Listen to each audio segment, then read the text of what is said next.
तर हा आहे तिसरा प्रश्न.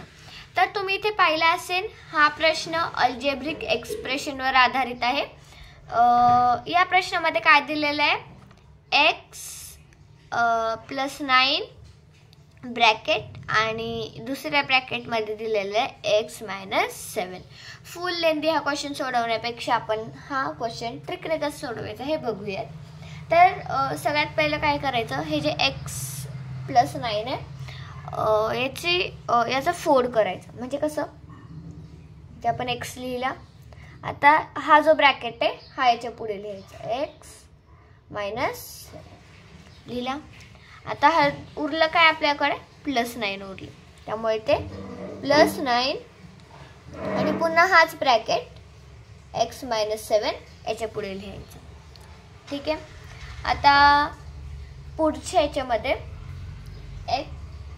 x ने x ला मल्टिप्लाय केलं किती उत्तर येतं, x². त्यानंतर x ने जर 7 ला मल्टिप्लाय केलं तर किती येतं, 7x. आणि ते मायनसचं साईन आहे त्यामुळे इथे काय करणार आपण, मायनसचं साईन, 7x. पुढे +9 ला x ने जर मल्टिप्लाय केलं तर उत्तर येतं +9x. इथे जर प्लसचं चिन्ह आहे ते इथे टाकलं आणि 9x.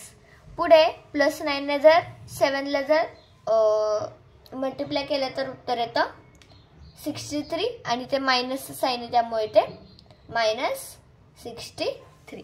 आता पुढे इथे आपल्याला हा जो आलाय नंबर 7x × 9x हे तर आपण करू शकतोय. त्यामुळे उत्तर काय येईल, इथे बघा, इथे काय मायनसचं साईन आहे 7 ला, इथे काय प्लसचं sign, minus plus minus. 9x मधून 7x गेले, 2x उरली, 2x. आणि इथे प्लसचं साईन येईल कारण की मोठ्या संख्येचं चिन्ह द्यायचं असतं त्यामुळे प्लसचं साईन येईल. इथे x² जशास तसं हे जे वरचं होतं हेच इथे जशास तसं लिहिलेलं आहे आणि -63 सुद्धा जशास तसं लिहायचं.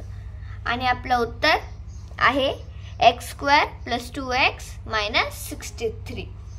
तर कसं वाटली ही ट्रिक, सोपी आहे ना? कमेंटमध्ये नक्की सांगा हे सेशन तुम्हाला कसं वाटलं.